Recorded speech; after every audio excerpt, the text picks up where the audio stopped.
Well, hello and welcome back to the Tao Manifesting Tarot. This is the tarot reading that focuses on your ability to manifest. It is a natural, God given ability.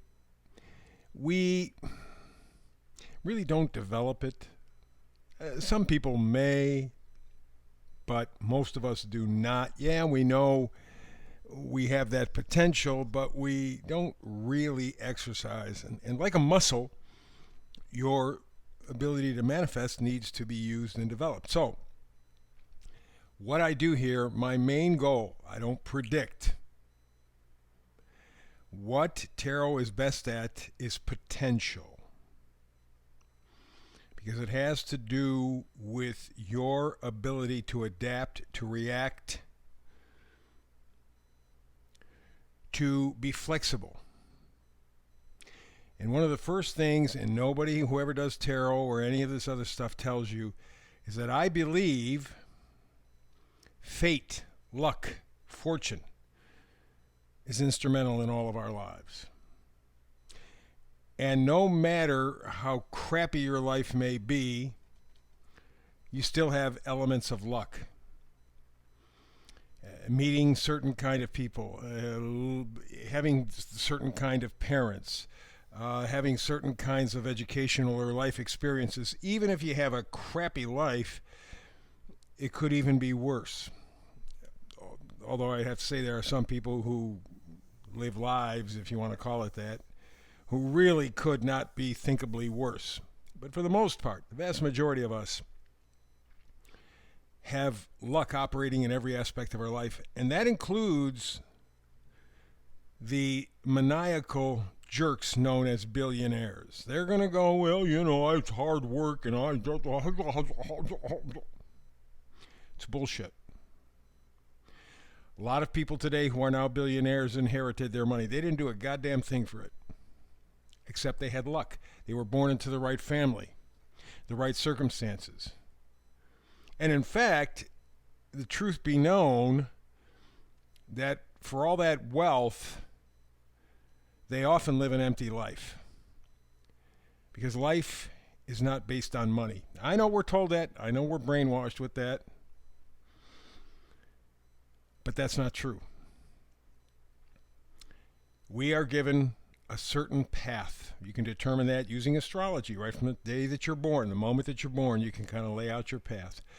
You can figure out what you're good at, what your life path should be. You can use numerology to figure out your life path.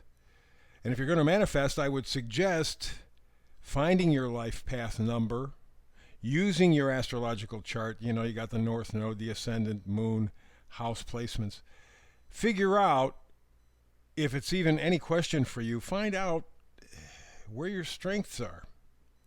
And then manifest in those strengths. Not everybody can be a star. Not everybody can be rich. Not everybody can be good looking. Not everybody can be what everybody else is. In fact, it'd be a very boring world.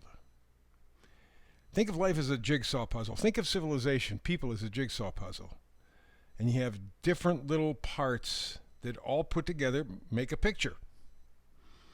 None of those parts is the same. They're all different. But you put them together, voila, you have a picture.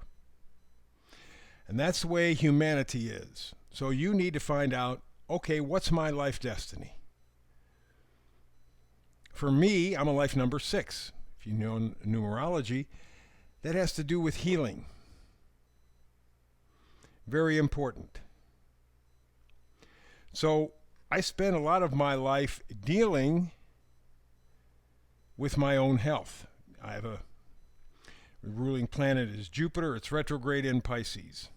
So I have had health conditions that I've had to handle. In so doing, I find out more about natural health and wellness, and that allows me to help other people in my life. And so that's really my calling. I would not be a medical doctor. In fact, I have no respect for medical doctors after the last 4 years. We know they're liars, cheats, and thieves. And frankly, historically, doctors have always been scammers anyway, so it's just obvious now. I work with the alternative stuff. I want regenerative farming. I want you to take care of your biome, your gut stuff. I want you to build a good, strong immune system. And you don't need a doctor. You don't need drugs. You don't need surgeries to be able to do that. So my retrograde Pisces, Jupiter, ruler there for my chart, having to do with healing, but the retrograde says I work on myself first, not in a narcissistic way. I have, since birth, physical issues. As I got older, more involved, I started dealing with those issues, working with them, and here I am, an old guy, and in pretty damn good shape. Not perfect health, but what I've learned is vital. And that's why I'm saying for you, manifesting, please find your life destiny number. Please find out where your leanings are. Pay attention to them and go in that route, because that's the real value of anybody's life, is fulfilling their potential. Now, I don't know if it's true or not. I would like to believe that it is, that there's a spirit world, and before we incarnate here, we make spiritual decisions about our lives, and then we're born to the people we want to be born to, because we're going to get a certain experience. That's my belief. It doesn't have to be anybody else's. But that's the way life then, for me, makes sense. I'm here to fulfill something that on a purely physical level, sometimes maybe doesn't make sense, because we're pushed, make money, work hard, work hard, work hard. The people that are doing that are the people who are already rich, who have all the money and want to keep you under their control. So manifesting moves you out of their control, and that's why they don't talk much about it. That's why you don't hear much. So let's get to it. Enough of me. Let's go to the center card.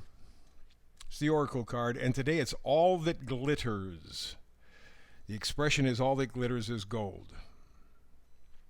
The number up in the upper right is 16. 1 means you're beginning something. 6 means that you want something to materialize out of this. It's not just effort for the sake of effort. It's effort to build something, and when you add the 1 and 6 together, it's a 7.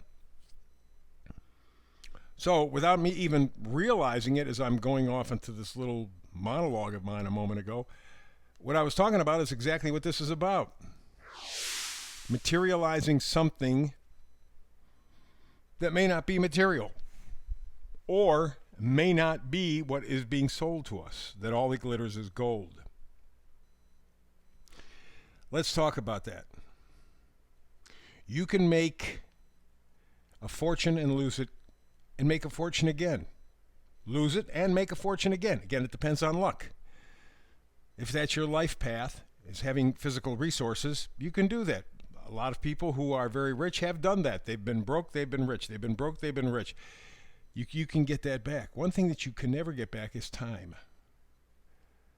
And that's the thing that they steal away from you. Yeah, you got to work 40 hours a week. Yeah, you got to make 50 hours a week, 60. Some people work 80 or 100 hours a week. I hope you're having an orgasm for those 100 hours. Otherwise, you've wasted 100 hours of your life every week. And you ain't going to get them back. Never going to get them back. Time is the most valuable thing, but they sell us this other stuff, this eye candy. Ooh, look at the gold. Ooh, look at the money. Ooh. They've studied people who are on their deathbed. I've read probably 5, maybe 6 over the past 20 years or so. And in every case, it's not the money. It's not the material stuff that people reflect on as they're getting ready to pass. It's the connections they made. It's not that I got a raise or I made $1 million or it's the people. It's the experiences. That's why time is so important, because you never get it back again. So the idea of all that glitters, maybe you need to look at that. Let's go all the way to the left. We begin with the Fool, my favorite card in tarot. Why? Because it's new beginnings. People say that this person is naive, they don't know what's ahead of them, and maybe that's true to a degree, but we never know what's ahead of us. That's the magic of life. But the Fool is a free spirit, open to change. And as you can see here, for me, this is an act of faith. All he's got is a knapsack, doesn't have a lot of possessions, doesn't have that glittery, goldy stuff, holding a flower, and on the edge of a cliff. But look at all the sunshine. It's brilliant. It's positivity, it's belief. And that's what you need to do any beginning in your life at all. And now, probably more especially than ever. Next card over is particularly interesting. It is the Hanged Man. And the Fool and Hanged Man together, really kind of the same idea, same energy. The Fool moves forward with few, if any, possessions. Because remember, everything that you own owns you. You got a car? Well, let's see, you got to keep putting gasoline in it. You got to pay insurance. You got to do maintenance, tires and shocks and whatever else needs to be done. You got insurance. Cars are expensive. They're meant to be. They're meant to keep most people poor. You can spend $300, $400, $500 or more on a vehicle every month. And this thing depreciates as you own it, becomes less valuable. But you got to keep spending the money. They got you. Well, the Fool doesn't buy into that, as you can see, just has a knapsack. And the Hangman says, let's flip the script. Let's look at it from a different angle. So those two cards together are powerful juju. More than simply eye candy, they're spirit feeding. Next card over is the Seven of Wands. Wands are positivity, excitement, nothing halfway. You do it or you don't. And the Seven of Wands is basically, you see it's in reverse at this point, so this is something that you're thinking about. Taking a stand. Taking the offensive. Taking control of your life. But to do that, you got to do the first two cards. You got to be the Fool and you got to be the Hangman. You have to say, I'm going to start from scratch. I'm going to look at things differently because I have to. And so you're getting ready to make a commitment. Seven of Wands says, screw it. I'm going to go my own path. I'm going to surround myself with my own set of values and work in that direction. I don't care what society says. I don't care what some rich banker tells me, Wall Street tells me, Congress tells me, President. I'm going to live my life by my values. I'm not going to chase all that glitters. And the final card is your dream, Ten of Cups. That connection. It's not just with another person, it's with yourself, because if you can connect with yourself positively, you'll be able to connect with others. So the whole thing here is step back. Don't buy into the game. Here's our meme for today. Never become so thirsty that you drink from any cup that's presented to you. Be selective, be smart, be wise. So all that glitters, it's PR. It's an advertising job. You're being sold a lie. You wonder why your life is empty. You wonder why you're stressed out. You wonder why you are a human doing, not a human being. You bought the eye candy. Again, the meme. Never become so thirsty that you drink from any cup that's presented to you. Be selective, be smart, be wise. Whew. That says it all. If it resonates, go for it. This is a time in human history where we need people like you. That's the tarot reading for today. Back again tomorrow with another Manifested Tarot reading. Between now and the next time we do get together, peace and blessings.